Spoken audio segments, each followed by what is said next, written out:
राधा वल्लभ श्री हरिवंश। राधा वल्लभ श्री हरिवंश। वृंदावनेश्वरी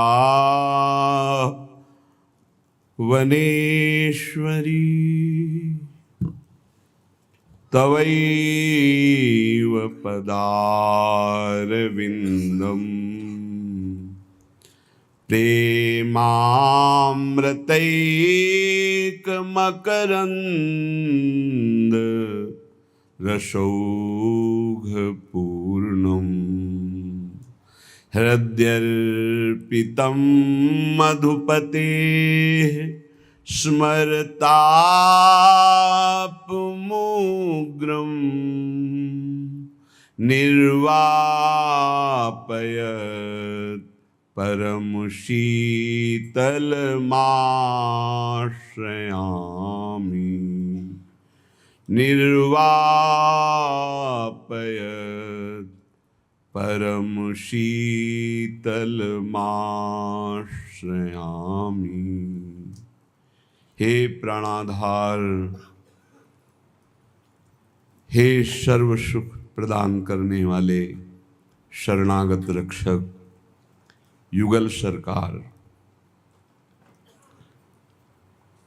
सौंप दिए मन प्राण तुम्हीं को। सौंप दिए ममता अभिमान। हे करुणा वरुणालय, अब सर्वस्व आपके चरणों में समर्पित है।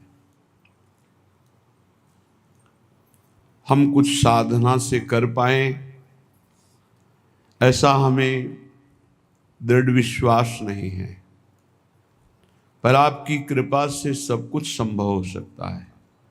आप कर तुम अकर तुम अन्यथा कर तुम सर्व समर्थ हैं। हार चुका हूं सब जगह से। इंद्रियां, मन, प्राण, अहंकार, ये सब बड़े बलवान हैं। हे नाथ, इनको हम अपने अधीन कर सके ऐसी सामर्थ्य नहीं। इसलिए जैसे हम मलिन विचार वाले, मलिन आचरण वाले, वैसे के वैसे हम आपको समर्पित हैं। हम जैसे हैं आपके हैं। सौंप दिए मन प्राण तुम्हीं को। सौंप दिए ममता अभिमान। जब जैसे जी चाहे बरतो अपनी वस्तु सर्वथा मान। प्रभु, हमारी एकमात्र ममता आपके चरणों में हो जाए। है ऐसा नहीं कह सकते, हो जाए। ये ममता भी आपके चरणों में समर्पित है। आप खींच लीजिए। मेरा अहम आपके दासत्व से युक्त हो जाए। आप ऐसा कर दीजिए। मेरा मन, मेरे प्राण आप में समर्पित हो जाए। आप स्वीकार कर लीजिए और जैसा चाहो वैसा करो। कोई शिकवा शिकायत नहीं, कोई आपसे प्रश्न नहीं, कोई शर्त नहीं। देखो, जब तक ऐसा समर्पण नहीं होगा तब तक प्रेम लायक हृदय नहीं होता। प्रेम के लिए हृदय ऐसा अनिवार्य है। सौंप दिए, सौंप क्या दिए, आपके हैं ही। बस भ्रमवश आपकी वस्तु को हम अपना मान रहे थे, इसलिए त्वदीयम वस्तु गोविंदम तुभ्यमेव समर्पये। हे प्रिया प्रीतम, आपकी दी हुई वस्तु आपको समर्पित है। हम नहीं संभाल पा रहे, हम इन्हें गंदा कर रहे हैं, तन को, मन को, इंद्रियों को, प्राणों को, अहम को दूषित कर रहे हैं। हम नहीं संभाल पा रहे आपकी धरोहर, तो आपकी दी हुई वस्तु आपको समर्पित कर रहे हैं। अब जैसा चाहो आप बर्ताव करो। सौंप दिए मन प्राण तुम्ही को, सौंप दिए ममता अभिमान। जब जैसे जी चाहे बरतो, अपनी वस्तु सर्वथा मान। मत सकुचाओ मन की करते, सोचो नहीं दूसरी बात। मेरा कुछ भी रहा न अब तो, तुमको सब कुछ पूरा ज्ञात। हे सर्वज्ञ प्रभु, ये सब आपको समर्पित है। जैसी स्थिति चाहो दे दो, जैसी परिस्थिति चाहो दे दो, चाहे विपत्ति दे दो, चाहे संपत्ति दे दो, अब कोई प्रश्न नहीं होगा आपसे। हे नाथ, आप सर्वज्ञ हो, आप मेरे हृदय की बात को जानते हो। आप स्वच्छंद रूप से परम स्वतंत्र, जैसा चाहो वैसा बर्ताव करो। हे प्रभु, मान अपमान दुख सुख से अब मेरा रहा न कुछ संबंध। तुम ही एक कैवल्य मोक्ष हो, तुम ही केवल मेरे बंधु। रहूं कहीं कैसे भी रहती, बसी तुम्हारे अंदर नित्य।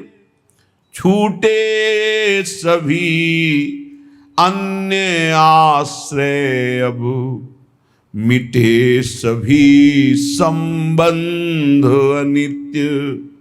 एक तुम्हारे चरण कमल में हुआ विसर्जित सब संसार। रहे एक स्वामी बस तुम ही, करो सदा स्वच्छंद विहार। हे स्वामी, एकमात्र आप ही अब मेरे तन मन प्राण अहंकार सर्वस्व के स्वामी हो। जैसा चाहो आप व्यवहार करो। मुझे मान से कोई संबंध नहीं, अपमान से संबंध नहीं, किसी से कोई ममता नहीं। एकमात्र बस आपके चरणों से संबंध है। इसका फल क्या होता है? इसका फल होता है छूटे सभी अन्य आश्रय, अन्य चिंतन, अन्य आश्रय, अन्य भाव छूट गया और बसी तुम्हारे अंदर नित्य। प्रभु के अंतर में हमारा स्थान बन गया और प्रभु हमारे अंतर में खेल करने लगे। जब तक किंचन मात्र भी हमारा अपनापन मन से, इंद्री से, अहम से, तन के संबंधियों से, भोगों से, तब तक लीला का प्रादुर्भाव नहीं होता। और जब सर्वस्व समर्पित, अहम शून्य, कहीं किसी में कोई अपनी अहमता ममता नहीं, तो आगे एक अद्भुत स्थिति का वर्णन करते हैं। अब जब सब समर्पित हो गया तो प्रभु देख रहे हैं, नित्य निरंतर स्मृति अबाध और अखंड हो गई।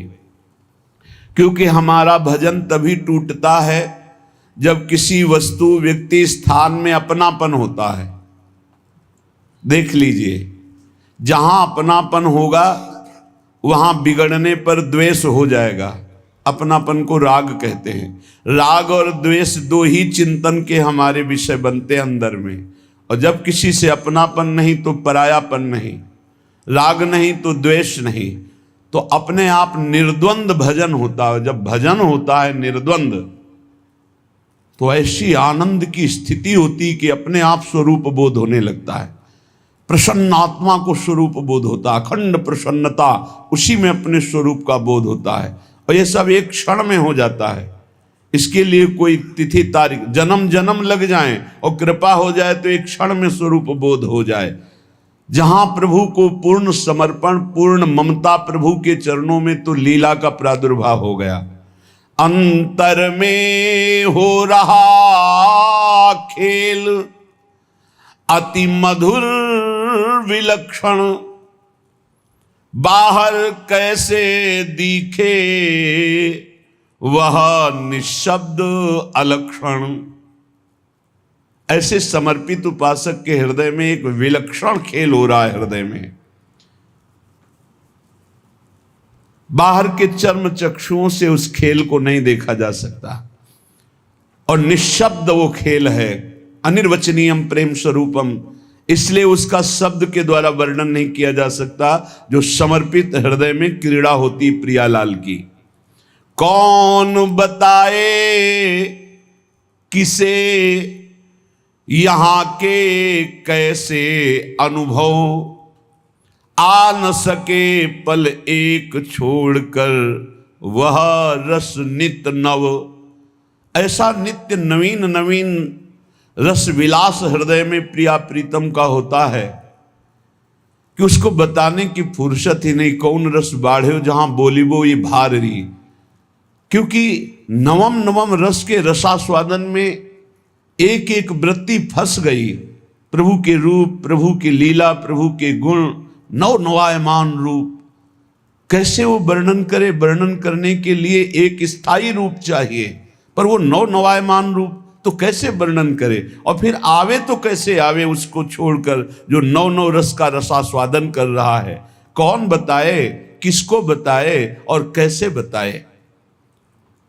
बाहर आते समय रोक देती वह लीला, भीतर ही है रमा रही वो चारु सुशीला। अद्भुत प्रभु की लीला बाहर व्यवहार में व्यक्ति उतरना चाहती, पर वहीं डूब जाती, फिर डूब जाती, फिर लीला में डूब जाती है। अंतर में ऐसा अद्भुत रस बरसता है कि बाहर आने की हिम्मत ही नहीं रह जाती, बहिर्मुख होने की हिम्मत ही नहीं रह जाती। उस लीला का त्याग बड़ा ही कठिन असंभव, इसीलिए बन रहा नहीं बाहर कुछ संभव। चलती लीला ललित अपरमित नित नव नूतन, कुसुम सरोवर ही क्यों अगणित सर निकुंजवन। अद्भुत अद्भुत सरोवर, अद्भुत अद्भुत निकुंजों में हमारे प्रियालाल ऐसी अद्भुत लीला कर रहे, और वो सब हृदय में हो रही है। वो संपूर्ण समर्पित उपासक उस लीला रस में छका हुआ। मधुर मनोहर सुधामयी लीला नित होती, जगी उसी में वृत्ति बाह्य जग में वह सोती। बाहर क्रियाएं होते हुए भी वो निष्क्रिय है, व्यवहार में होते हुए भी वो व्यवहार रहित है। कर्म में अकर्म और अकर्म में कर्म, अद्भुत स्थिति।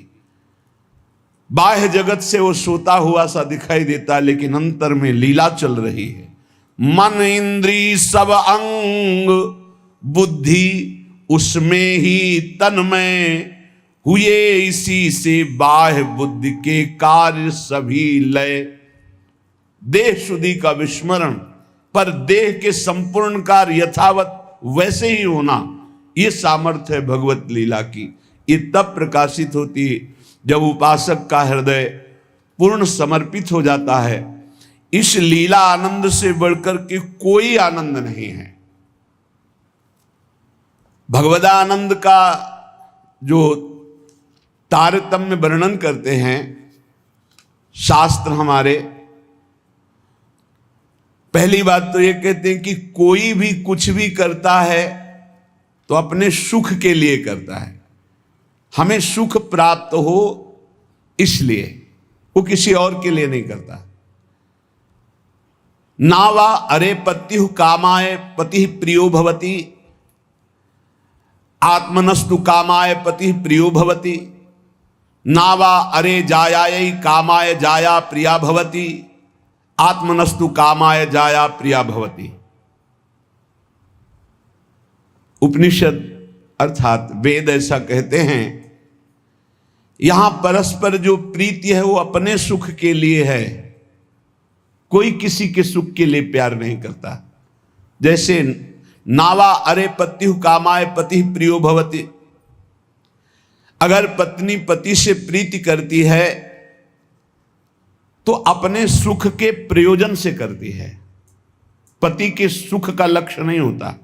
नावा अरे पत्यु कामाय पति प्रियो भवति, वो पति को प्यार करती है तो अपने सुख के लिए करती है। ऐसे ही आत्मनस्तु कामाय पति प्रियो भवति, यदि पति पत्नी से प्यार करता है तो वो अपने सुख के लिए करता है। जहां अपने सुख में बाधा हुई वहां कोई प्यार दिखाई नहीं देगा। अपने सुख के लिए ही सब जीव प्यार करते हैं, सब क्रियाएं करते हैं, सब विचर रहे हैं केवल अपने सुख के लिए। नावा अरे जायायै कामाय जाया प्रिया भवति, आत्मनस्तु कामाय जाया प्रिया भवति। इसी तरह से जो पुत्र वित्त जो भी सुख है वो अपने सुख के लिए है। हमें सुख मिलता है इसलिए हमें पुत्र प्रिय है, पुत्री प्रिय है, धन प्रिय है, मकान प्रिय है, हमें सुख मिलता है। जिस दिन हमें सुख मिलना बंद हो गया हमारा प्यार कहीं नहीं रह जाएगा। अब ये सुख का तारतम्य देखना है कि वास्तविक क्या इनमें सुख है। देखो यहां कह रहे हैं नावा अरे पत्यु कामाय पति प्रियो भवति, पति प्रिय नहीं है, पति से कामना की पूर्ति होती इसलिए प्रिय है। ऐसे कितने उदाहरण हैं, पुत्र के लिए, पत्नी के लिए, माता पिता के लिए, अलग अलग संबंधों में। हमारा शास्त्र कहता है हम केवल सुख से प्यार करते हैं, सुख से, अपने सुख से। अगर हमको दुख का संबंध दिखाई देने लगे तो सब संबंध छोड़ दें, और सुख है नहीं, केवल सुख की छाया में फंसा करके ये माया हमें बांधे हुए है। जिसे तुम सुख समझते हो ये सुख नहीं, सुख की छाया है, समझ पड़ती नहीं, ये गिरधर की माया है। जैसे किसी व्यक्ति की छाया को पकड़ने चलो कभी पकड़ में नहीं आएगा, क्योंकि वो व्यक्ति की छाया है। तो ये सुख की छाया सी दिखाई देती मृत्यु लोक में या ब्रह्मा के द्वारा रचे हुए अन्य लोकों में। सुख तो सुख सिंधु भगवान के नाम रूप लीला धाम में है। इस सुख का तारतम्य वर्णन करते हुए कहते हैं कि सबसे बड़ा सुख जो आनंद सिंधु सुख राशि, सीकर तय त्रैलोक सुपासी। सीकर कहते हैं एक बूंद जैसे ऐसे मारो उसमें जो छोटे कण निकलते हैं उसे सीकर कहते हैं। आनंद समुद्र भगवान के एक बिंदु के, एक सीकर के सुख से पूरा त्रिभुवन सुपास, पूरा त्रिभुवन सुखी हो रहा है। जो सुख का आभास भी मिल रहा है वो सच्चिदानंद भगवान है, इसलिए सुख का आभास मिल रहा है।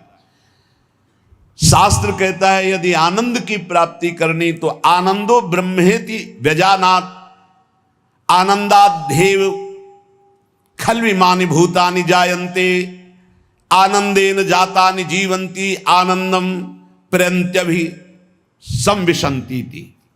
वेद कहता है आनंद से ही हमारी उत्पत्ति हुई है। हम आनंद सिंधु भगवान के अंश हैं, इसलिए सहज सुख राशि, चेतन अमल सहज सुख राशि। आनंद ब्रह्म है, उसी आनंद ब्रह्म से हमारी उत्पत्ति हुई, अर्थात हम उसके अंश हैं। हमारा स्वरूप भी आनंद स्वरूप ही है और आनंद की ही हम खोज कर रहे हैं। आनंद के लिए ही हम कर्म कर रहे हैं, आनंद के लिए ही हमारा जीवन है। पर हम आनंद में प्रविष्ट होना नहीं जाने कि आनंद है कौन सा। हम समझते हैं शरीर में आनंद है, पुरुष शरीर में, स्त्री शरीर में, अमुक धन में, अमुक भोग में, अमुक क्रिया में। आज तक किसी को आनंद नहीं, ग्लानि और पश्चाताप प्राप्त हुआ। आनंदम ब्रह्मणो विद्वान न बिभेति कुतश्चन आनंदो ब्रह्मेति वजानात। जो परमात्मा है, योगी जन जिसे परमात्मा कहते, ज्ञानी जन जिसे ब्रह्म कहते हैं, भक्त जन जिन्हें भगवान कहते हैं, प्रेमी जन जिन्हें लाडले कहते हैं, वो आनंद स्वरूप हैं, वो सुख समुद्र हैं। भयग्रस्त प्राणी जब तक इनकी शरण में नहीं आएगा तब तक कुछ भी कर ले वो आनंद को प्राप्त नहीं हो सकता। हमारा सब जगने से लेकर सोने तक और बाल्यावस्था से लेकर के वृद्धावस्था तक और जन्मने से लेकर मरने तक एक ही चेष्टा है कि मुझे आनंद मिल जाए, क्योंकि हम आनंद के अंश है, आनंद की खोज कर रहे हैं। यदि तत् सुकृतम रसो वैशः रसम हृवायम लब्ध्वानंदी भवतु। वो परमात्मा स्वयं रूप तत्व रूप है, पूर्ण रस स्वरूप है, और जो इस रस स्वरूप परमात्मा को जान लेता है वो ब्रह्मानंद में डूब जाता है, वो आनंदमय हो जाता है। हम आनंद की खोज कर रहे हैं भोगों में, वो वेद शास्त्र पुराण ऋषि मुनि क्या कह रहे हैं कि आनंद स्वरूप परमात्मा है, और जो उस परमात्मा रस स्वरूप परमात्मा का अनुभव कर लेता है, जान लेता है, वही आनंद को प्राप्त होता है। देखो, आनंद का तारतम्य बतलाते हुए श्रुति कहती है, इस मृत्यु लोक में युवावस्था हो, जवान शरीर हो, श्रेष्ठ आचरण हो, वैदिक सिद्धांतों को जानने वाला हो, अपनी इंद्रियों के शासन में कुशल हो, सफल कर्मण्यता हो, शरीर में कोई रोग न हो, बड़ा सुंदर हो, बलवान हो, खूब सुदृढ़ शरीर हो, धन संपत्ति हो, मनमानी भोगानंद प्राप्त करने के लिए सुंदर हर वस्तु उसके पास हो, सुंदर स्त्री, वैभव, हर सब कुछ। इसे कहते हैं एक मानुषानंद, मृत्यु लोक का। सुनते जाना, इसे कहते हैं मानुषानंद। और जब कोई उत्तम कर्म करता है, शुभ कर्म करता है, तो उत्तम कर्म करके वो गंधर्व योनि को प्राप्त होता है, उसको मनुष्य गंधर्व कहते हैं। इस मनुष्य गंधर्व को मानुषानंद से 100 गुना बढ़कर आनंद प्राप्त होता है। मानुषानंद समझा? वैदिक सिद्धांत को जानने वाला, युवावस्था, सुंदर शरीर, रोग रहित और अपार धन संपत्ति, सुंदरियां, सब सुख मृत्यु लोक का। कोई सुख ऐसा नहीं कि उसके पास ना हो, उसे कहते हैं मानुषानंद। उस मानुषानंद से उत्तम कर्म करके जो गंधर्व योनि को प्राप्त हुआ उसे मनुष्य गंधर्व कहते हैं। उस मानुष गंधर्व को मानुषानंद से 100 गुना बढ़कर सुख मिलता है, मानुष गंधर्व को। और उस मनुष्य गंधर्व के आनंद से 100 गुना बढ़कर के देव गंधर्व, जो देवता गंधर्व रूप में ये साधन करके गंधर्व बना, 100 गुना मानुषानंद से बढ़कर। और उस मनुष्य गंधर्व से देव गंधर्व को 100 गुना बढ़कर के ये देव जाति स्वयं प्रकट हुए गंधर्व योनि में। इस आनंद का 100 गुना आनंद बढ़ करके पितृलोक में जो वास करते हैं, पितरों को, उनसे 100 गुना आनंद जो स्मृति शास्त्रोक्त कर्मों का आचरण करके, यज्ञ आदि करके उसके फलस्वरूप देवता बने, उन्हें अजानज देवता कहते हैं। पितरों से 100 गुना आनंद बढ़ करके अजानज देवता को प्राप्त होता है। और अजानज देवता से बढ़कर 100 गुना देवताओं को आनंद प्राप्त होता है, जो देव योनि में सीधे प्रकट हुए हैं।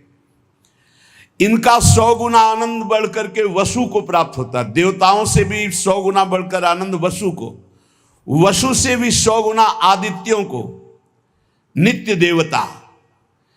इनसे आदित्यों से 100 गुना बढ़कर के आनंद इंद्र का। देखो कितना तारतम्य है आनंद का। और इंद्र के आनंद से 100 गुना आनंद बढ़कर के बृहस्पति जी का। बृहस्पति जी के आनंद से 100 गुना आनंद बढ़कर के प्रजापतियों का, दक्ष प्रजापति आदि, ऐसे प्रजापतियों के 100 गुना आनंद बढ़कर के परमेष्ठी पद ब्रह्मा के पद में, और जिनको ब्रह्मलोक तक कहीं आसक्ति नहीं है, ऐसे जो ब्रह्मनिष्ठ श्रोत्री महापुरुष हैं, उनके उस अखंडानंद का तो वर्णन ही नहीं किया जा सकता, जिसे मोक्ष सुख कहते हैं।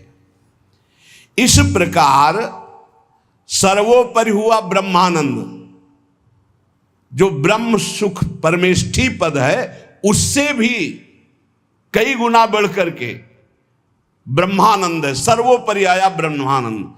अब कह रहे हैं, ध्यान से सुनना, ब्रह्मानंदो भवेद देशो चेत परार्ध गुणी कृतः नैति भक्त सुखाम बोधई परमाणु तुलामपि। परार्ध कहते हैं एक के ऊपर 17 शून्य लगावे, एक लिखे और 17 शून्य लगावे तो जो संख्या बनती उसे परार्ध कहते हैं। अगर ब्रह्मानंद से में 1 और 17 शून्य लिख करके गुणा किया जाए, मानुषानंद से 100 गुना 100 गुना 100 गुना 100 गुना ऐसे बढ़ते आए, तो सबसे बड़ा सुख हुआ परमेष्ठी पद ब्रह्मा का, और ब्रह्मा से अनंत गुना बढ़कर सुख हुआ ब्रह्मानंद, मोक्ष सुख। और उसमें परार्ध गुणी कृतः, 1 लिख करके 17 शून्य लगा करके ब्रह्मानंद में गुणा किया जाए तो प्रिया प्रीतम के प्रेम रस के आगे वो कुछ नहीं है। कह रहे हैं परमाणु तुला में, परमाणु बहुत छोटी वस्तु होती, प्रिया प्रीतम के प्रेम भक्ति के आगे जो सुख मिलता है, उस सुख के आगे ब्रह्मानंद में 1 लिखकर 17 शून्य लगाकर परार्ध का गुणा किया जाए तो जो संख्या आएगी वो प्रेम रस के आगे कुछ नहीं, परमाणु के समान भी नहीं। इतना अपार सुख प्रिया प्रीतम के प्रेम में है। हम प्रिया प्रीतम के प्रेम के उपासक मानुषानंद में ही फेल हो रहे हैं। गंधर्वानंद, अजानज देवता, फिर देवता वसु आदित्य, फिर देवराज इंद्र, बृहस्पति, प्रजापति, ब्रह्मा का सुख, और फिर ब्रह्मानंद, और फिर ब्रह्मानंद से भी परार्ध गुणीकृता, ये प्रिया प्रीतम का प्रेम वो परमाणु तुल्य भी नहीं है। ऐसे प्रिया प्रीतम के भजन के लिए, प्रेम के लिए हम मानुष सुख में अपना भजन छोड़ देते हैं। हमारी क्या स्थिति है? इसलिए उपासक को चाहिए कि अखिल विकार शून्या नित्यानंदमयी, भोग त्याग समर्पितात्मा, अचिंत्यानंद दिव्य परमानंद स्वरूपा प्रीति पराकाष्ठा, स्वसुखानुसंधान कल्पना लेश शून्या, श्याम विधुवदन चकोरी, श्री कृष्ण मनोमनस्विनी, श्री कृष्ण प्राण प्राणा, ऋषि मुनि मना कर्षक चित्ताकर्षणी, श्री कृष्ण हृदया, श्री कृष्ण जीवना, श्री कृष्ण स्मृति रूपा, श्री कृष्ण सुखैक मना, श्री कृष्णानंद प्रवर्धनी, श्री कृष्ण प्राणाधिदेवी, श्री कृष्णा आराध्या, श्री कृष्णा आराधिका, नित्य कृष्णानुकूल्यमयी, श्री कृष्ण प्रेम तरंगिणी, श्री कृष्ण अर्पित मनोबुद्धिर, श्री कृष्ण सेवामयी, श्री कृष्णास्या, श्री कृष्णाश्रिता, श्री कृष्ण कीर्ति ध्वजा, श्री कृष्णात्म स्वरूपा श्री लाडली जी की उपासना में अपना अस्तित्व मिटाना होता है। जिसे ब्रह्मानंद की भी चाह का त्याग हो जाता है, वो प्रिया प्रेम को प्राप्त होता है। इसलिए उपासक को चाहिए कि पहले अपना लक्ष्य दृढ़ करे। जीवन का चरम और परम लक्ष्य एकमात्र भगवत प्रेम, भगवान की प्राप्ति। ध्यान दीजिए, प्रियालाल की उपासना में सबसे पहले उपासक को दृढ़ निश्चय करना है, आशा बंधा, दृढ़ आशा, इसी जन्म में मुझे प्रियालाल का प्रेम प्राप्त होगा, इसी जन्म में हम प्रियालाल को प्राप्त होंगे, पक्का। बुद्धि केवल प्रियालाल के विषय में ही विचार करे। जीवन भर हमारा एक ही कार्य है साधना का, मय्येव मन आधत्स्व मयि बुद्धि निवेशय। प्रियालाल में मन लगाना है, प्रियालाल में बुद्धि लगानी। बुद्धि का काम है निश्चय करना, मन का काम है संकल्प विकल्प करना। अब निश्चय तो हमारा दृढ़ हो गया कि प्रियालाल ही हमारे हैं, निश्चय हो गया कि सुख है प्रियालाल में, बस ये झूठे संसार में नहीं। अब संकल्प विकल्प करने वाले मन को रूप के प्रियालाल के नाम में, रूप में, लीला में, धाम में लगाना है। श्री भगवत ऋषि जी महाराज कह रहे हैं, हम शिष्य श्यामा श्याम के गुरु, हम श्यामा श्याम। बड़ी ऊंची स्थिति की बात कह रहे हैं। ये तभी होती जब हमारा मन और बुद्धि का निश्चय केवल श्यामा श्याम में है। देखो, ये गुरु शिष्य का संबंध, प्रियालाल से संबंध दृढ़ होने के लिए है। वही श्यामा श्याम अपने स्वरूप का प्रकाश करने के लिए, प्रेम का प्रकाश करने के लिए, मार्ग का ज्ञान कराने के लिए गुरु रूप में विराजमान होते हैं, और कोई दूसरा नहीं। गुरु गोविंद न भेद कराए।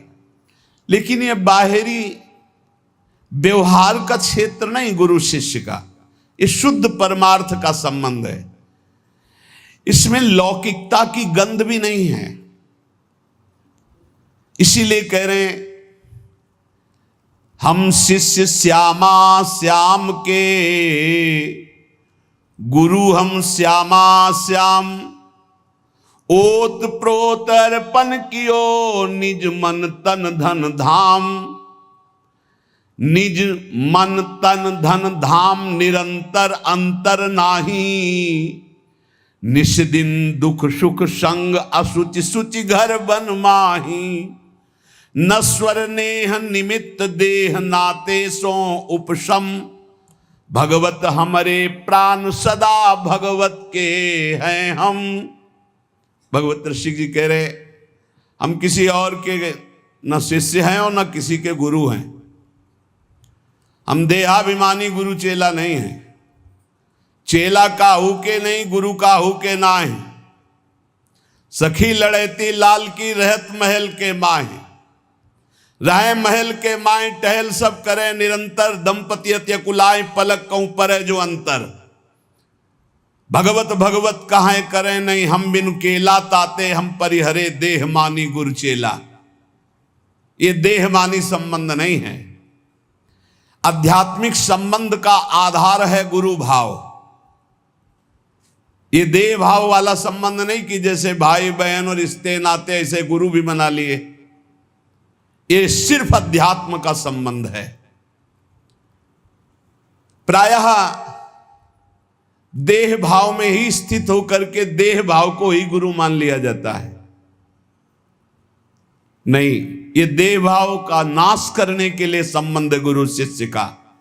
देह भाव को पुष्ट करने के लिए नहीं, नष्ट करने के लिए है।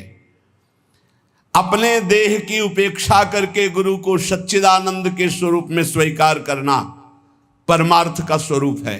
गुरुर् ब्रह्मा गुरुर् विष्णु गुरुर्देव महेश्वरा गुरु साक्षात परब्रह्म तस्मै श्री गुरुवे नमः। तो गुरु का देह मंदिर है, उसके अंदर बैठा हुआ जो परमात्म तत्व वही गुरुदेव है।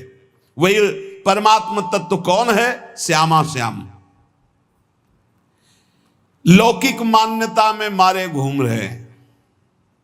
भगवत ऋषि जी कहते हैं, हम चेला का हुके नहीं और गुरु का हुके ना ही।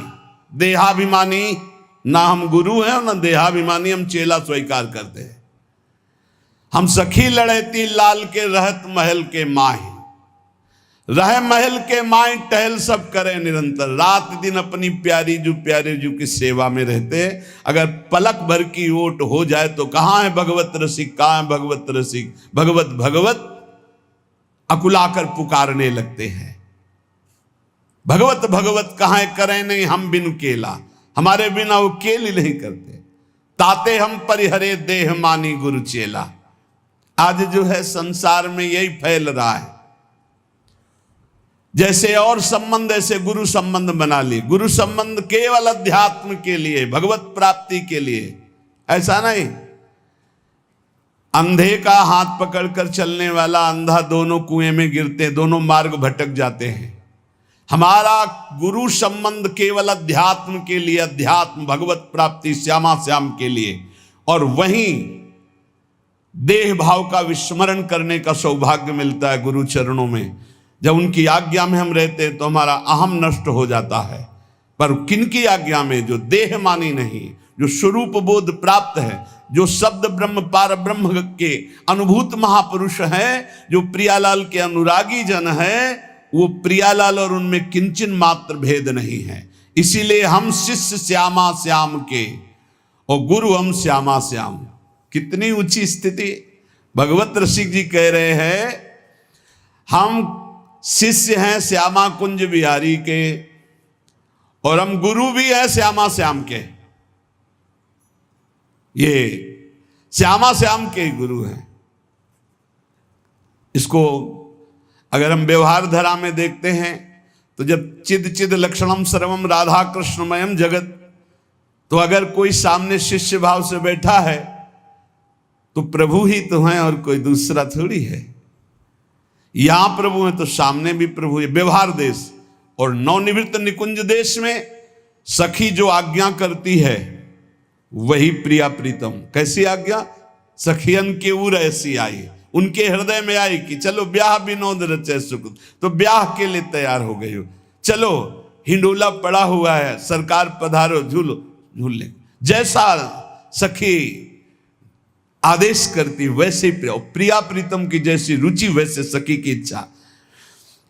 सखी स्वरूप से जैसी आज्ञा करते श्यामा कुंज बिहारी वैसे ही करते जैसा निर्देश देती सहचरी। इसीलिए कह रहे हैं गुरु हम श्यामा श्याम के। हम शिष्य हैं श्यामा श्याम के, हम गुरु भी हैं श्यामा श्याम के। बड़ी ऊंची स्थिति। उरोत प्रोत अर्पण कियो निज मन तन धन धाम। ऐसी स्थिति कैसे आई? अपना तन मन धन सब कुछ अर्पण कर दिया श्यामा श्याम के। तब समझ में आया कि गुरुदेव श्यामा श्याम, श्यामा श्याम गुरुदेव, दूसरा नहीं है। गुरुदेव ही श्यामा श्याम है, श्यामा श्याम ही गुरुदेव हैं। और श्यामा श्याम की जब इस प्रकार समर्पण वृत्ति आई तो भावे मोहि जोई सोई सोई करें प्यारे। ये है हम गुरु श्यामा श्याम के।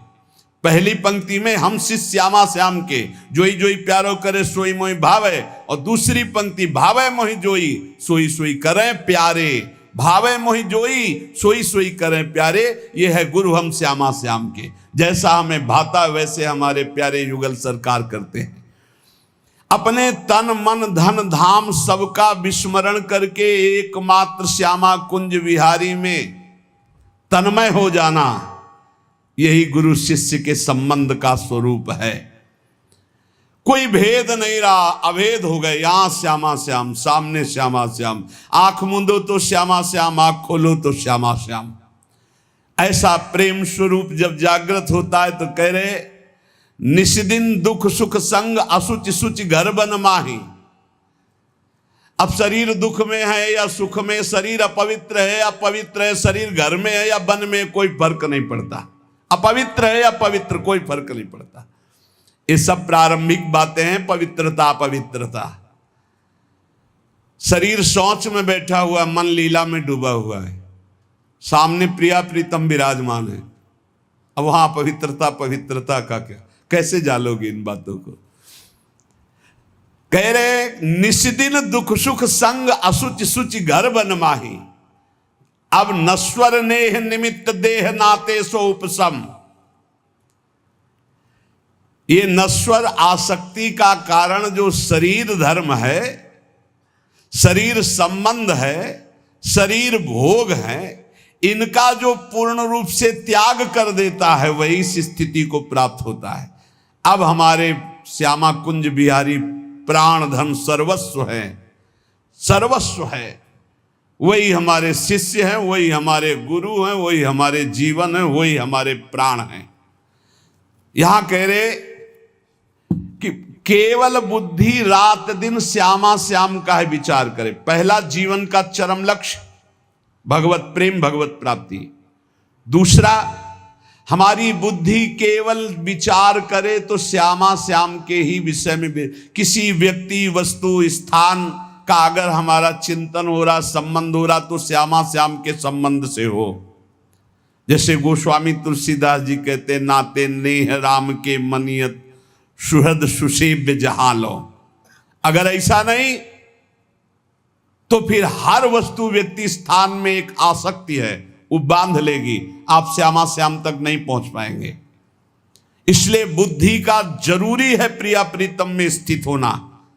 अगर बुद्धि ये निश्चय कर ले कि परम सुख स्वरूप श्यामा श्याम ही हमारे हैं, हम श्यामा श्याम के हैं, सुख है तो श्यामा श्याम के नाम में, रूप में, लीला में, धाम में। अभी आपने सुना आनंद का तारतम्य। तीसरा, जो गुरुदेव ने नाम दिया इससे बढ़कर महत्व किसी नाम में नहीं होना चाहिए, किसी की निंदा नहीं। सब नाम हमारे प्रभु के हैं, पर हमारे लिए सर्वश्रेष्ठ नाम हो गया जो गुरु ने दिया है, जो मंत्र दिया, जो नाम दिया। एक एकांतिक में आए और बोले, हम कुछ 2-4-6 महीने से हम आपके शिष्य हैं, मंत्र ले लिया है। स्वप्न में एक महात्मा आए और उन्होंने हमको और मंत्र दिया है, तो अब तो हम समस्या में फंस गए कि आपका दिया गुरु मंत्र जपें या स्वप्न में कोई और महात्मा आए थे उनका दिया जपें, क्या करना चाहिए। तो हमने कहा तस्मात् शास्त्रम प्रमाणम। जब सप्तऋषि जी आए, स्वप्न में नहीं, सीधे साक्षात आए पार्वती जी के पास और कहा, ये किसके लिए तपस्या कर रहे हो? महादेव जी के लिए। महादेव जी में क्या है, चलो हम तुम्हें भगवान नारायण को पति रूप में, भगवान विष्णु वैकुंठाधिपति, अपार वैभव, उनको। तो जो माता जी ने बात कही पार्वती मैया ने, वही बात पकड़नी है। उन्होंने कहा, तजऊ न नारद कर उपदेशु, आप कहें सतबार महेशु। सप्तऋषियों, अपने गुरुदेव नारद जी के उपदेश का मैं कभी त्याग नहीं कर सकती, चाहे स्वयं इष्ट देव भगवान शंकर आकर सैकड़ों बार कहें तो भी। तजऊ न नारद कर उपदेशु, आप कहें सत बार महेशु। कोटि जन्म लगी रगर हमारी, बरों संभुनता रहूं कुंवारी। करोड़ जन्म लूंगी, हर बार अपने गुरुदेव के दिए हुए मंत्र का अनुष्ठान करूंगी और देवाधिदेव महादेव को पति रूप में वरण करूंगी, अन्यथा कुंवारी रहूंगी। बहुत सी कन्याएं और बहुत से वर हैं, आपको ब्याह कराने का शौक है तो आप जाइए, लेकिन मैं पर्वत से प्रकट हुई हूं, हिमालय से, मैं अडिग हूं अपने गुरुदेव के वचन में। तो यहां कह रहे, उपासक को चाहिए कि अपने गुरुदेव के दिए हुए नाम मंत्र में ही निष्ठा रखे। स्वप्न में क्या, जागृत में आके ब्रह्मा भी उपदेश कर दें तो अपने गुरु के वचनों को नहीं टाल सकते, तभी उपासक आगे बढ़ता है। नहीं, माया रौंद देगी, चल के देख ले कोई। नित्य निरंतर गुरु प्रदत्त नाम और रूप, जो रूप गुरुदेव ने बताया। हमारे गुरुदेव क्या नाम रूप बता रहे, बोले राधा वल्लभ लाल को हृदय ध्यान मुख नाम। ये गुरुदेव हरिवंश चंद्र जो बोल रहे हैं, सब सोहित निष्काम मति श्री वृंदावन विश्राम। श्री राधा वल्लभ लाल को हृदय ध्यान मुख नाम। बस रात दिन राधा वल्लभ श्री हरिवंश, राधा राधा। गुरुदेव कह रहे हैं, राधा नामैव कार्यम हेनुदिन मिलितम साधना घीष्ट कोटिस। राधा राधा यदि ऐसा कहने को मिल जाए तो सब बात बन जाए।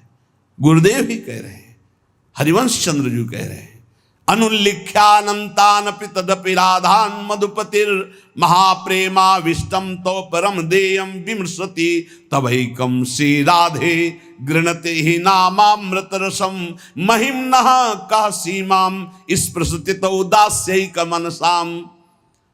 अब राधा नाम के लिए कल हम दिखा भगवान शंकराचार्य जी के पद पर विराजमान होकर कि भगवान शंकर भी नहीं चाहते हैं कि राधा तत्व को हमें बोलना पड़े, क्योंकि जब पार्वती जी प्रश्न करती हैं तो वो गंभीर हो जाते हैं। पार्वती जी ने हटकर पूछा, आप गंभीर क्यों हो जाते? तो कहते बहुत गुप्त रस है, इसके लिए विशिष्ट अधिकार चाहिए। हे देवी, इसलिए जब जब आप प्रश्न करती मैं मौन धारण कर लेता हूं। तो उन्होंने कहा, जब भगवान शंकर मौन धारण करते हैं तो हमारी सामर्थ्य कहाँ कि हम राधा तत्व पे बोल सके। वो ऐसा बड़ा आनंद मिला।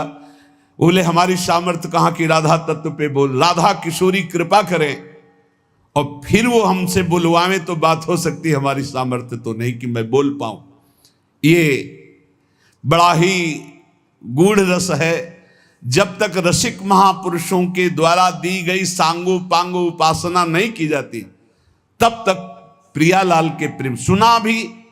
ब्रह्मानंद में एक लगाकर 1700 परार्ध गुणा किया जाए तो जो श्यामा श्याम से सुख मिलता है वो लव मात्र होगा। ब्रह्मानंद लव मात्र होगा, गुणा करने पर जो संख्या आएगी अपार सुख मिलता है प्रिया प्रीतम में। ऐसी प्रिया प्रीतम की प्राप्ति के लिए जो रसिक गुरुदेव ने नाम दिया है, मंत्र दिया है, रूप दिया है, उसी में हमें स्थित रहना है। देखो, मन को एक सच्चिदानंद में लगाना है। माया क्या करती, भटकाव बनाए रहती है, ये विक्षेप पड़ता रहता है। अब मन इसमें नहीं लग रहा है, उसमें चलो, उसमें चलो, ये इसकी चाल है। हमको सांगो पांग उपासना पकड़ लेनी अपने गुरु प्रदत्त, अपने आचार्य प्रदत्त। चौथा, समस्त इंद्रियां भोग विलास के लिए लालायित रहती हैं, सबकी। अब इनको भोग देना भी है, बिना भोग के, बिना विषय के जीवित नहीं रह सकते। शरीर चलाना है, सेवा धर्म पूर्ति करनी है, पानी पीना भी विषय है, अन्न पाना भी विषय है, देखना भी विषय है, सुनना भी विषय है, सब विषय के अंतर्गत आता है। तो यहां अपनी इंद्रियों से जो विषय ग्रहण करना है वो भागवतिक करना है। जैसे हमें पानी पीना है तो प्रभु को अर्पित करके राधा वल्लभ लाल की जय, और फिर भावना करो हृदय में प्रभु विराजमान है, जलपान कर। भोजन भोग अर्पित किया, भगवत स्वरूप प्रसाद, हम प्रसाद पा रहे हैं। वस्त्र प्रसादी, सुनना भगवत विषय, देखना भगवत भाव, बोलना भगवत संबंध से। हर इंद्रियों के विषय को हमें भगवत संबंध से युक्त कर लेना है।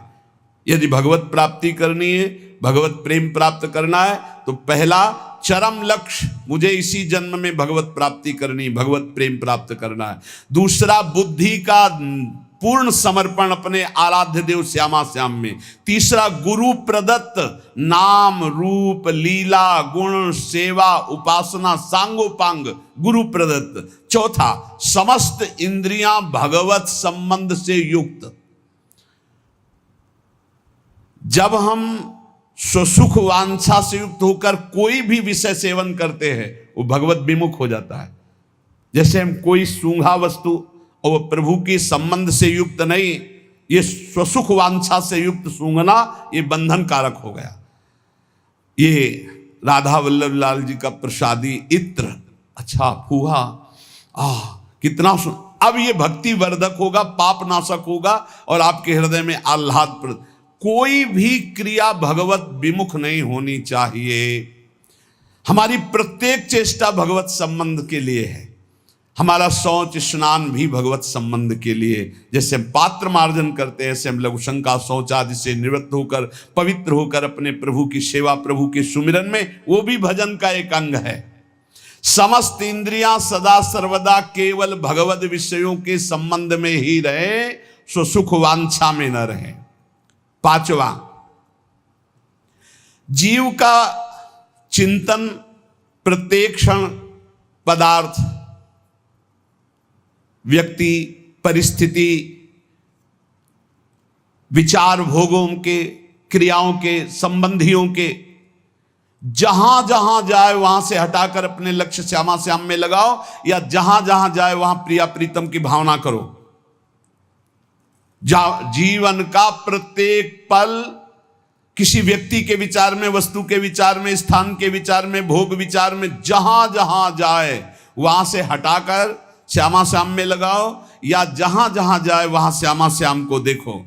छठवां, चित्त की एक एक वृत्ति से तुम्हारे आराध्य देव कभी हटने ना पावे।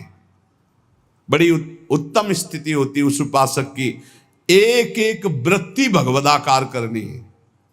जैसे समुद्र में करोड़ों तरंगे, ऐसे चित्त में लाखों करोड़ों वृत्तियां, हर वृत्ति भगवदाकार गोपी जनों की थी। विक्रेतु कामा खिल गोप कन्या मुरारी पादार्पित चित्त वृत्ति दध्यादिकम मोह वशादवोचत गोविंद दामोदर माधवेति। कैसी स्थिति? बोले बेचने जा रहे हैं दही, पर चित्त की वृत्ति में गोविंद बसे, मुरारी बसे, तो वो कैसे पुकार रही? कोई गोविंद ले ले, कोई दामोदर ले ले, कोई माधव ले ले। तो ब्रजवासी जन कहते हैं बावरी क्या बेच रही? तब शुद्ध आती, अच्छा नहीं तो बोल रही कोई गोविंद ले ले, कोई दामोदर ले ले, कोई माधव ले ले। विक्रेत कामा खिल गोप कन्या मुरारी पादार्पित चित्तवृत्ति दध्यादिकम। बेचना है दही और बोल रही कोई गोविंद ले ले, दामोदर ले ले, माधव ले ले। चित्त की एक एक वृत्ति श्यामा श्याम में अर्पित। ये बहुत आनंद का विषय। गाढ़ चिंतन, जब कभी भगवान की कृपा से तुम्हें सौभाग्य मिलेगा कि 2-4 मिनट के लिए शरीर का विस्मरण हो जाए, पूर्वापर की स्मृति लोप हो जाए, और वर्तमान में जो चिंतन चल रहा उसी में तदात्म हो जाए, फिर देख लो कैसा आनंद आता है। कभी सौभाग्य से मिनट 2 मिनट के लिए स्थिति जिसकी आई हो या आएगी तो आप देख लेना, पूर्वापर का विचार खत्म, मैं कौन हूं, कहां हूं, कैसा हूं, सब खत्म।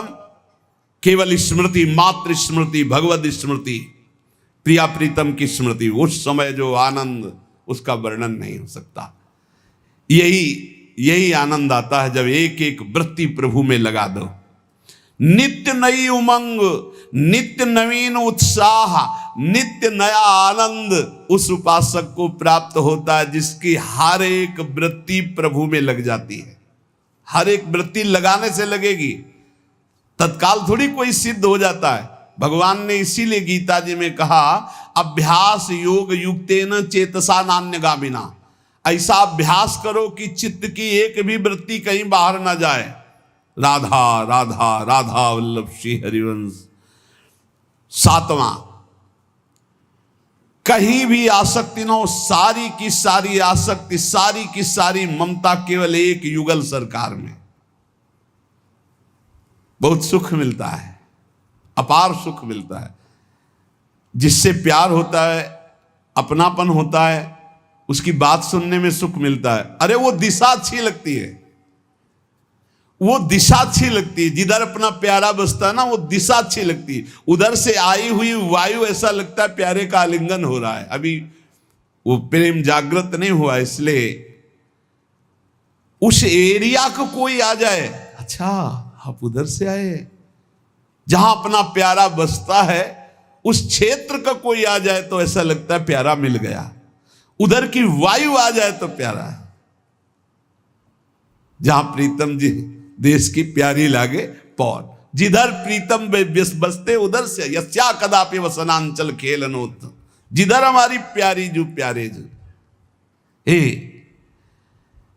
सारी आसक्ति, सारी ममता एक बार युगल सरकार के चरणों में समर्पित करने का बहुत बढ़िया अवसर है। बार बार तो बनत नहीं।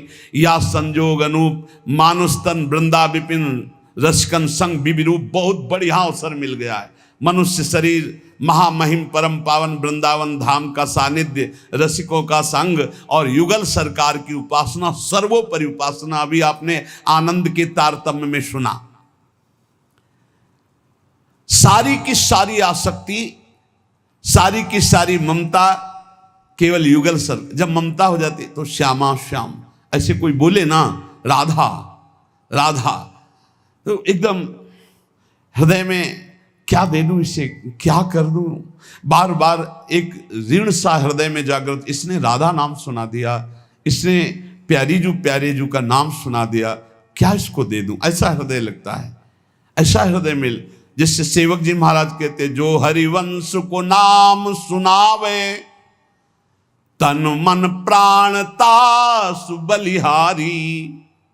तन मन प्राण न्योछावर है उसके ऊपर, जो एक बार बोले श्री हरिवंश।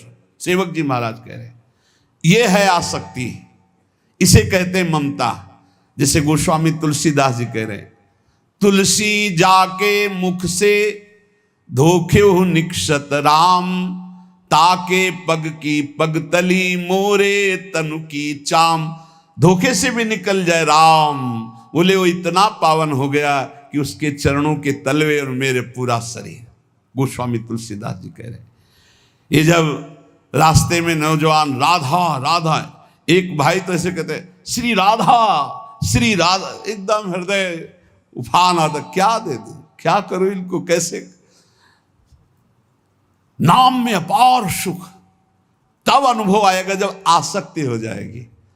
अभी आसक्ति अन्यत्र है, नाम में आसक्ति तो है नहीं। तो एक उपासक, ये मुझे नाम जपने में श्रद्धा नहीं हो रही, बिल्कुल ना हो, आप चिंता मत करो।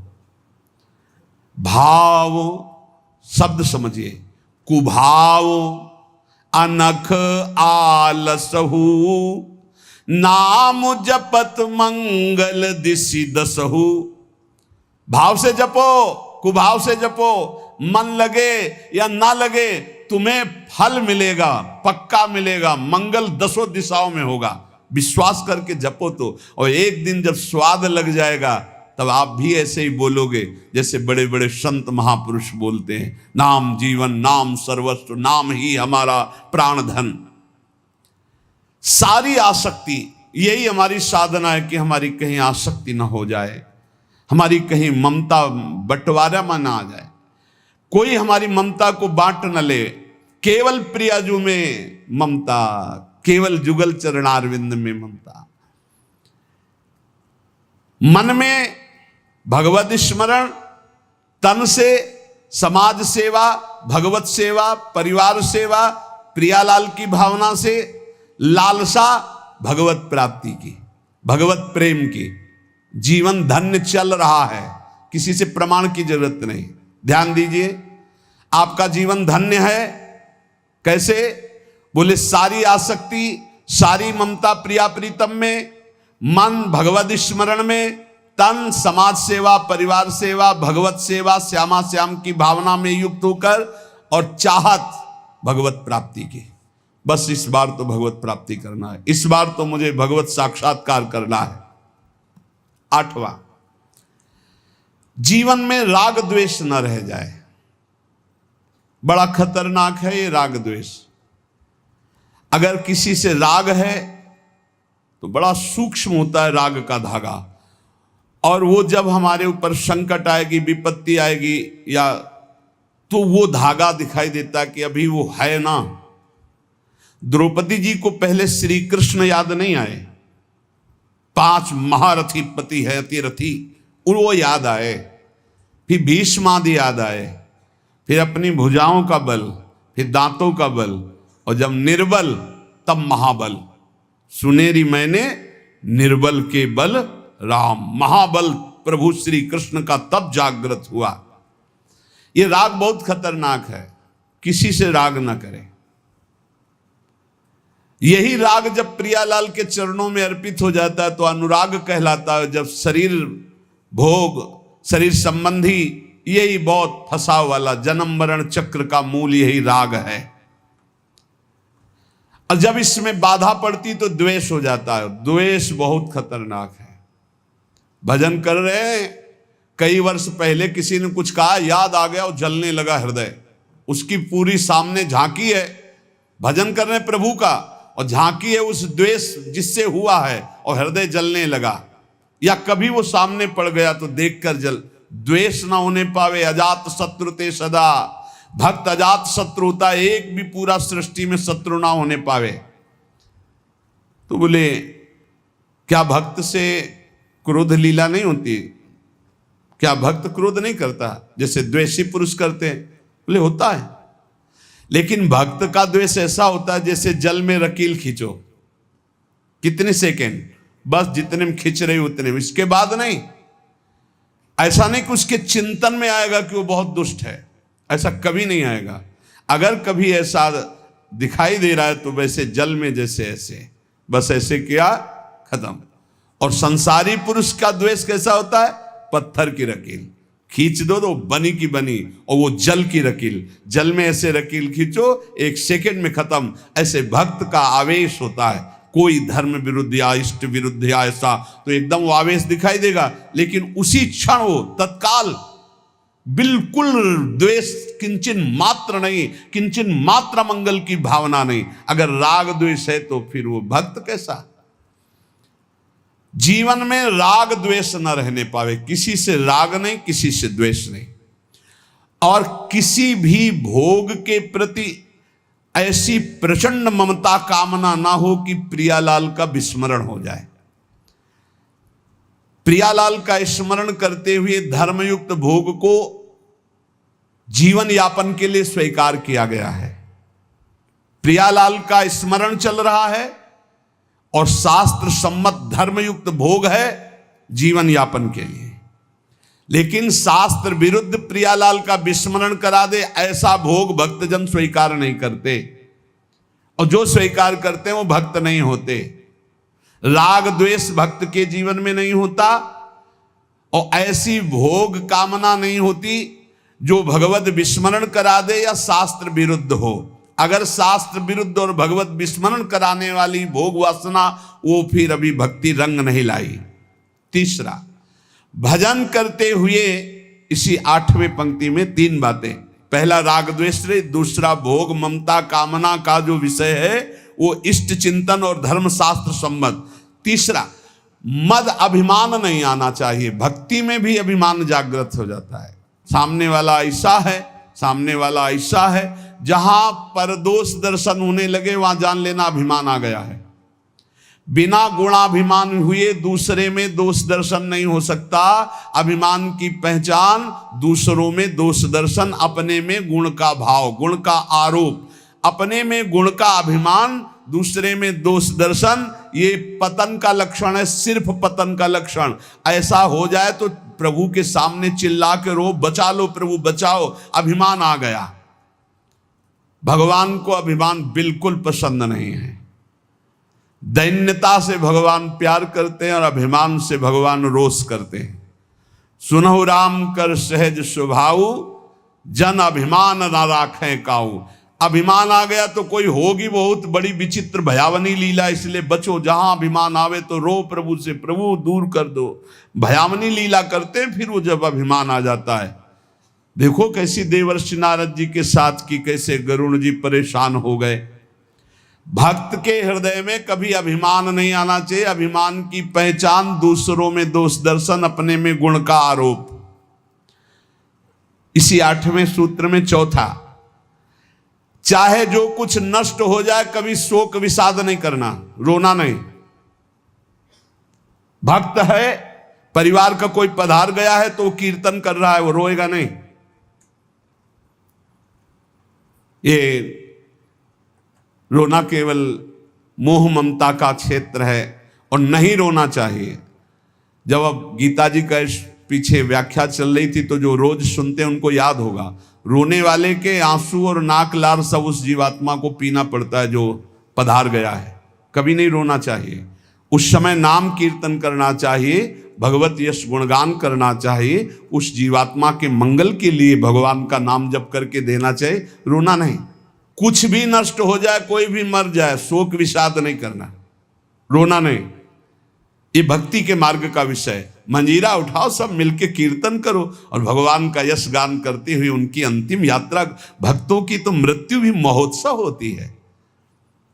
संसारी लोगों के लिए छाती पीटते हैं लोग, उनकी मरे हुए व्यक्ति की छाती में नहीं, ऐसे पीटते हैं, ऐसे पीटते हैं। और जब वो पीट के रो रहे हो घर वाले, तब पूछना कि तुम क्यों रो रहे हो, तब असलियत पता चलती है। वो रो नहीं रहा उसके लिए कि इसलिए रो रहा है, वो अपने लिए रो रहा है कि हम जो चाहा अपने लिए, बस अपनी कामना की पूर्ति के लिए। भक्त को कभी ऐसा नहीं करना। कोई पधार गया बहुत गंभीर, कोई रोए तो डांट देना चाहिए, चुप शांत शांत, नहीं रोना। उस जीव को क्यों अब कष्ट देना। अब तो नाम कीर्तन, मान लो 50 लोग आए, 50 लोग नाम कीर्तन करो और फिर उसको भगवान के मार्ग में अग्रसर हो, आगे जहां जीवात्मा जाए उसका अच्छी जगह जन्म हो, उत्तम कुलवान भक्तवानों के घर में जन्म हो, भगवत प्राप्ति हो जाए उसको। ऐसे नाम कीर्तन करके उसको प्रदान करो, तब तो बढ़िया बन जाएगा। ये सब बैठे बैठे वो इधर उधर की बातें उच्चारण करके रोना, ये सब कुछ भी नष्ट हो जाए। भक्त के आंसू सिर्फ भगवान के लिए गिरते, ध्यान रखना। भक्त की आंसू रूपी धरोहर सिर्फ भगवान के लिए काट दिया जाए तो भी आंसू नहीं गिरेंगे। भगवान के लिए ही आंसू गिरने चाहिए। शोक विषाद नहीं होना चाहिए। कुछ भी नष्ट हो जाए, क्यों नहीं होना चाहिए। हमारी तो सब जीवन था, ये नष्ट हो गया। जिसने एक क्षण में अनंत ब्रह्मांडों का सृजन कर दिया वो मेरा स्वामी है। वो चाहेगा तो हर व्यवस्था हो जाएगी, हर व्यवस्था। और हम आपसे सच्ची कहते हैं, भक्त का जो कुछ नष्ट होता है अच्छा होने के लिए होता है, पक्का समझना। नामदेव जी की कुटिया में आग लगी तो सब अच्छा ही अच्छा हो गया, नहीं हुआ। कहीं भी कुछ भी, भक्त का अगर कहीं भी कुछ भी हानि होगी, तुम निष्ठा से रहना, सब बढ़िया ही होगा। आप देख लेना, परिणाम में देख लेना। शोक किस बात का। कोई नई व्यवस्था किया है मालिक ने, इसीलिए पुराने को आग लगवा दी है, या पुराना नष्ट हो गया, कोई नई व्यवस्था की। भगवान की ताकत नहीं कि वो अमंगल कर दे। किसी ने कहा हमारा मन भगवान में ना लगा हो और हम फिर भोग लगाएं, सेवा करें तो भगवान स्वीकार कर लेंगे। कहां, वो बड़े कृपालु हैं। अरे पूरे समय मन नहीं लगा, लेकिन आपने कहीं ना कहीं मन में तो ये बनाया था कि भगवान को हम भोग लगा ले जा रहे हैं। इतनी भी ना तो श्रद्धा थी पाई भर, ना कोई भगवान से अपनापन था। स्तनों में जहर लगाया था भगवान को मारने के लिए, और भगवान ने फल दिया यशोदा मैया को जो मिलता है। ऐसे तो हमारे कृपालु भगवान है। तुम दूध का भोग लगाने सही में जा रहे हो, अब मन लगे चाहे न लगे तुम्हें फल तो मिलेगा ही। ये संशय मत करो, हमारे भगवान पर बड़े कृपालु हैं। शोक विषाद का विषय भक्त का नहीं होता। किसी के मर जाने पर, या किसी के नष्ट हो जाने पर, या किसी के छूट जाने पर। अमुक ने हमको छोड़ दिया, बड़ी कृपा की, क्यों। अब हमारा सहयोगी मित्र कौन होगा, भगवान। पक्का समझो, अगर हम किसी से अपनापन करते हैं तो सिर्फ भगवान के भाव से करते हैं।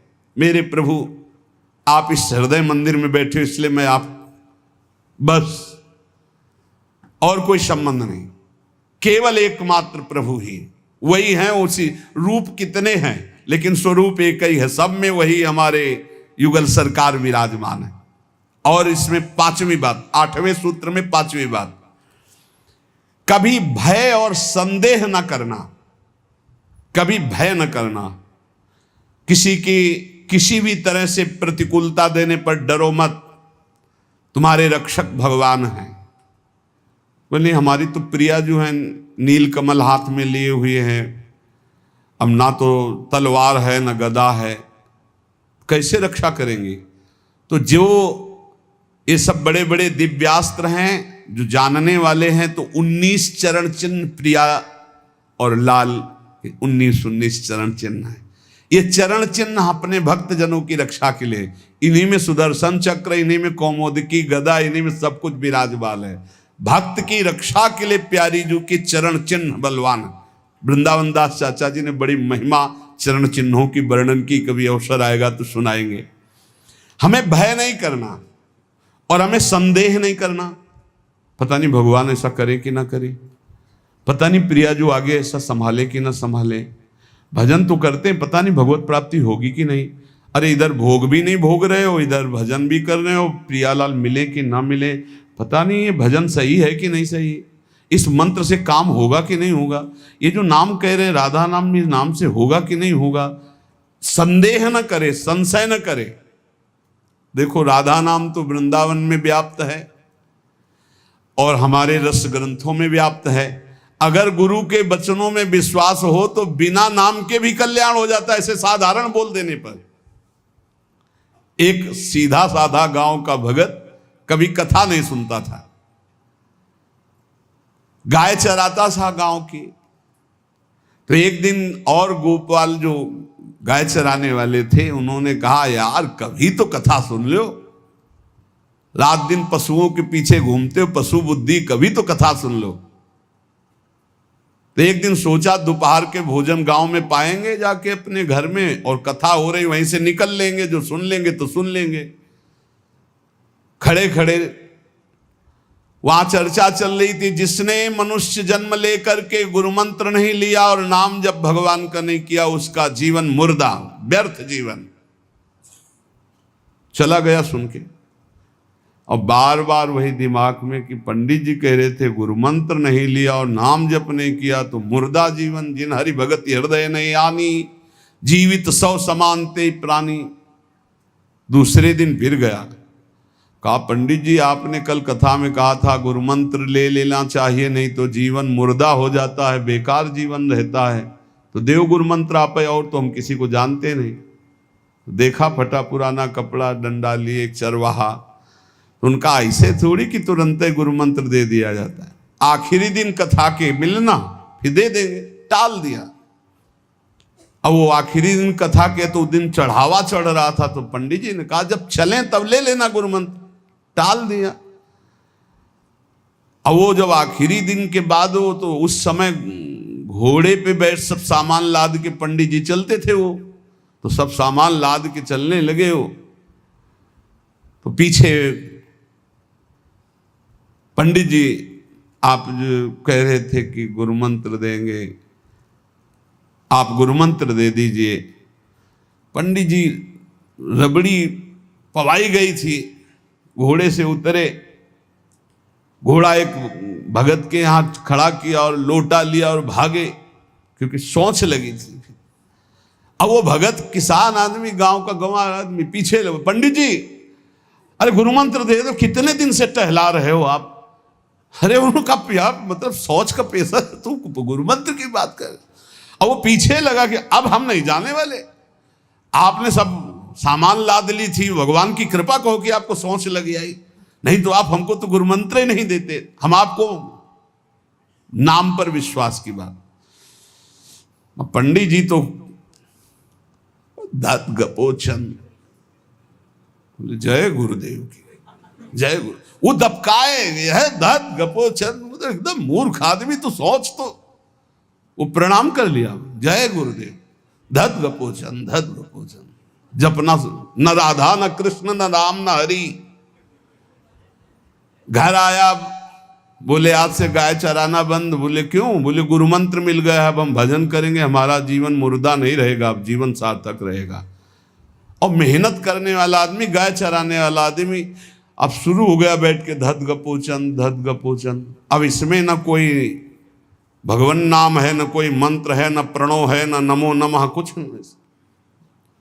गांव के लोग, घर के लोग बोले कि यार 50 गाय चराता था, पता नहीं कौन सा हम लोगों का पाप उदय हुआ कि कह दिया कि कथा सुन लेना। अब वो गाय चराना भी छोड़ दिया, गपोचन शुरू हो गया। अब उसकी ऐसी लगन लगी, सहज सरल भोले जो होते हैं ना, हरिवंश महाप्रभु कह रहे हैं, मुनि मन ध्यान धरत नहीं पावत, करत विनोद संग बालक भट, दास अनन्य भजन रस कारण, जैसे हित हरिवंश प्रगट लीलान। लालजू महाराज बड़े बड़े मुनियों के ध्यान में नहीं आने वाले, बड़े विनोदी। रुक्मिणी जी से कहा तैयार हो, भगत के दर्शन करने चलना है। रुक्मिणी जी ने कहा बहुत दिनों बाद आज आपको किसी भक्त की याद आई, प्रभु जरूर कोई महाभागवत होगा, हम चलते हैं। बोले बहुत विचित्र महाभागवत। चले, साधारण वेश में चलना है। जब गांव में गए, उस भगवान तो सर्वज्ञ ही है, उसके घर के दरवाजे में बैठ गए और रुक्मिणी जी से कहा कि पहले तुम मिल के आओ भगत के, फिर हम मिलेंगे। रुक्मिणी जी ने कहा हाँ ये उत्तम बात है, पहले हम उनको दर्शन दे के और दर्शन करके आती हैं। तो आंख मूंदे ऐसे, न खाना न पीना धद गपोचन। रुक्मिणी जी इनका ये कौन सा नाम भगवान का, न विष्णु शास्त्र नाम में है, न गोपाल शास्त्र नाम में है, और कहीं हमने पढ़ा नहीं, ये कौन सा भजन कर रहा है। कहे किसका भजन कर रहे हो, चुप रहा। फिर किसका भजन कर, 2-3 बार तो गुस्सा के आंख खोला, देखा कोई स्त्री, तो बोले तुम्हारे खसम का भजन कर रहे हैं, और किसका कर रहे हैं। वो रुक्मिणी जी आ गई, बोले बहुत जानकार भगत है प्रभु द्वारिकाधीश से कहा बहुत जानकार भगत है। बोले क्यों, बोले हमने कहा कि किसका भजन कर रहे हो, देखो हम इतना छुप के गई थी, लेकिन वो पहचान गए, वो कह रहे तुम्हारे खसम का भजन कर रहे थे। अब भगवान ने कहा हाँ तभी तो हम आए भगत जोड़ कर। बोले प्रभु आप दर्शन बाद में करना, जाके पहले हमारा प्रश्न बता, प्रश्न का उत्तर दे दो कि आपके विष्णु शास्त्र नाम, गोपाल शास्त्र नाम, बहुत से नाम हैं, ये नाम तो हमने कभी नहीं सुना। भगवान ने कहा ये नाम हमको तो बहुत प्यारा है। बोले आपको कब, मतलब ये कब कैसे नाम रखा गया। बोले बहुत प्यारा है, हमारा ब्रज का रखा हुआ नाम है, ब्रज में मैया ने रखा था। कैसे रखा था। बोले एक दिन मैं माखन चोरी कर रहा था, सखा के कांधे पर खड़ा हुआ, ऊपर माट में हाथ डालकर मक्खन पूरा ऐसे खाता जाता, सखा को पवाता जाता। इतने में मैया और गोपी जन आ गई। एक कन्हैया ये क्या कर रहा है। अब हमने देखा कि फंस गए। हमने कहा कि मैया हमें बहुत भूख लगी थी और देखा कि इसमें चींटी चढ़ी हुई है, तो हम चींटी निकाल रहे थे। तो बोले चींटी कैसे निकाल रहे थे, यहां पूरा हाथ सना हुआ है तुम्हारा चींटी। बोले अरे भैया तू बावरी, जब चींटी को ऐसे निकालने करते वो अंदर चली जाती तो खबो खबो के निकाला, इसलिए ऐसा इतना हाथ हो। बोले यहाँ मुंह में फिर जब तुम्हारे मक्खन लगा, एक मक्खी बार बार उड़ रही थी तो हम ऐसे मारा तो पूरा मुंह में मक्खन लगा। भैया ने कहा धत गपोचन। बोले ये उस समय का नाम रखा हुआ है, मेरा बाल गोविंद में जब मैया ने रखा था मक्खन चोरी के समय उस। अब आप विचार करके देखो, भगवान का साक्षात्कार गुरु वचनों पर विश्वास होने पर साधारण शब्द बोला तो भगवान तो सर्वलोक महेश्वर सर्वज्ञ, उनके सब अक्षर, जैसे हर अक्षर में आ विराजमान है, का खा गा घा आ, ऐसे ही सब अक्षरों में ब्रह्म विराजमान है। फिर राधा नाम तो स्वयं हरि जपते हैं, और राधा नाम तो परम प्रेममय है और बड़ा गुही है। विश्वास करके जब वो धदगपोचंद जपा तो रुक्मिणी द्वारिकाधीश भगवान दर्शन देने आ गए, और तुम विश्वास करके राधा राधा जपोगे तुम्हें नहीं प्राप्त हो जाएगा। अरे यही राधा स्वयं भगवान हरि जपते हैं। इसलिए संदेह शब्द नहीं होना चाहिए उपासना में। जो गुरु ने उपासना दी उसमें संदेह नहीं होना चाहिए। और 5वां, इस 8वें सूत्र में 5वां, असूया, दूसरों के गुणों में दोष देखना, चुगली करना और ईर्ष्या, इनसे बहुत दूर रहना चाहिए उपासक को। ईर्ष्या बहुत बुरी है। कंचन तजना सहज है, सहज तिया का नेह, मान बड़ाई ईर्ष्या दुर्लभ तजनाए। ईर्ष्या बहुत बुरी है, मतलब ये जलाती रहती है हृदय में, ये बहुत बड़ी आग है। एक जिससे ईर्ष्या उसको प्रणाम करो उससे नष्ट हो जाएगी। इसके नष्ट करने का उपाय एक ही है, जिससे ईर्ष्या उसको बार बार प्रणाम करो, बार बार। और वो तुम्हें कितना भी कड़ुआ बोले तुम बुरा मत मानना, तो तुम्हारी ईर्ष्या नष्ट हो जाएगी। नहीं, ईर्ष्या बेमतलब जलाती रहती है। और किसी के गुणों में दोष ना देखे, किसी की चुगली ना करे। सुनो, ऐसे से ऐसा कुछ लोगों का स्वभाव होता है, उनका भोजन ही नहीं पचेगा जब तक 2-4 की बुराई नहीं कर लेंगे। सुना तुमने ऐसे से ऐसा नहीं, हमने तो नहीं। अरे मतलब ऐसे गूढ़ विषय की चर्चा मानो ब्रह्म साक्षात्कार करा देंगे। ऐसे लोगों से बचना चाहिए जो दूसरों की निंदा चुगली करते हैं। निंदा चुगली करने वालों को ऐसा लगता है जैसे चक्रवर्ती सम्राट पद में बैठाल दिए जाएंगे, जब 2-4 उनको मिल जाए सुनने वाले। फिर जैसे कोई भगवत प्रेमी महात्मा खूब सरस भगवान की चर्चा करे, ऐसे ये द्वेषी जन होते हैं। ये निंदा बहुत संभाल संभाल करके, कहीं भी चूक ना होने पावे, पूरी निंदा तो ऐसे लोगों से बचे। चुगली करना, दूसरे के गुणों में दोष देखना और ईर्ष्या करना। 9, प्रत्येक परिस्थिति में अपने आराध्य देव के द्वारा दिया गया मंगल विधान है ऐसा मानना। एक बार हमने सुना था, उस समय किडनी का रोग प्रकाशित नहीं हुआ था, कि असाध्य रोग भगवान की विशेष कृपा से प्राप्त होता है।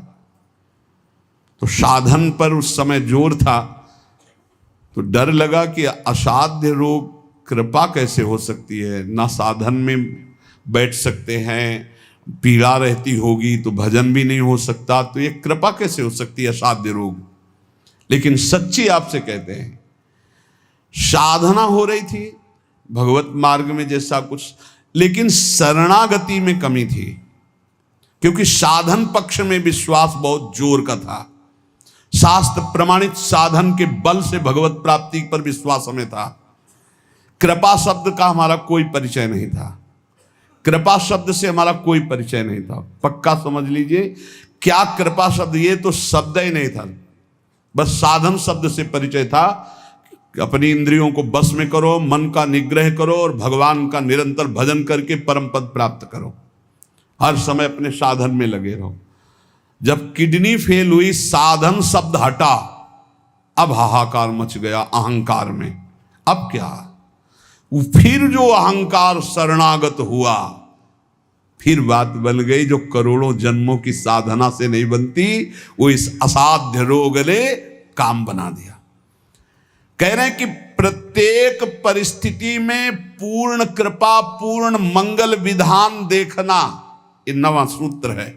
जैसी भी परिस्थिति आवे, चाहे जितना विकराल रूप लेकर के आ जाए परिस्थिति, कृपा ही कृपा, कृपा ही कृपा सच्ची मानना, परिणाम में देखना बड़ा मंगल और बड़ी कृपा होगी।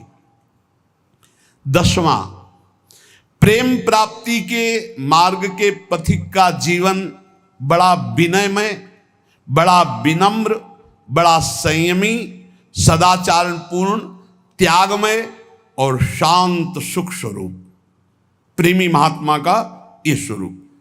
बड़ा विनम्र जीवन, बड़ा विनयमय जीवन, बड़ा संयमित जीवन, सदाचारपूर्ण और त्याग रूप। त्याग की चेष्टा नहीं, वो त्याग रूप ही है। प्रभु के सिवा उसे कुछ अच्छा नहीं लगता। कुटुंब देहते जाए छूट सब ही विधि नातो। और अद्भुत शांति, अद्भुत शांति, कोई भी द्वंद आ जाए उसे अशांत नहीं कर सकता। 11वां, श्री राधा माधव के नित्य नूतन परमानंद प्रदान करने वाले पदों का गायन, उनकी सेवा, उनके प्रेमी जनों के दर्शन संभाषण, तब ऐसे प्रेमानंद की तरंगे हृदय में उछलती रहती है जिससे लीला रस में उसका प्रवेश हो जाता है, तब उसका लीला रस में प्रवेश हो जाता है। इसलिए अपने जीवन को महाप्रेम में बनाने के लिए जो आप सत्संग में श्रवण करते हैं, ये बड़े सौभाग्य से श्रवण कथन का हमें प्रभु ने अवसर दिया है। हम इसे व्यर्थ न जाने दें, बार बार मनन करो। देखो भगवान की इतनी कृपा हो गई, ये यंत्र मोबाइल आदि जो है, अगर इनका सही प्रयोग करें तो ये बहुत सहायक है। एक बार सत्संग हो गया, जो पकड़ पाए नहीं, हम 10 बार सुनेंगे तब तो हम पकड़ लेंगे न, तो 10 बार कैसे सुनते? अगर ये मोबाइल ना होते, ये यंत्र ना होते तो हम कैसे सुनते? बड़ी कृपा भगवान ने की। जैसे जैसे कलयुग हमारी स्मृति का अपहरण कर रहा है, तो भगवान के द्वारा प्रेरित होकर विज्ञान भी वैसी सहायता कर रहा है कि एक बार का सत्संग हमें पकड़ में नहीं आया तो हम 10 बार मोबाइल से सुन सकते हैं। बस हर चीज में गुण दोष है, तो मोबाइल के दोष को स्वीकार न करें। प्रपंच देखना, गंदी बातें देखना सुनना अगर शुरू कर दो तो दिन भर ही उसी में लग जाएगा। मतलब की बात देखो, संत महापुरुषों के सत्संग को सुनो और उसका मनन करो, उसको अपने आचरण में उतारो और एक क्षण भी नाम से विलग न रहो, जीवन का परम लाभ। शेष चर्चा आगे। श्री राधा वल्लभ लाल की।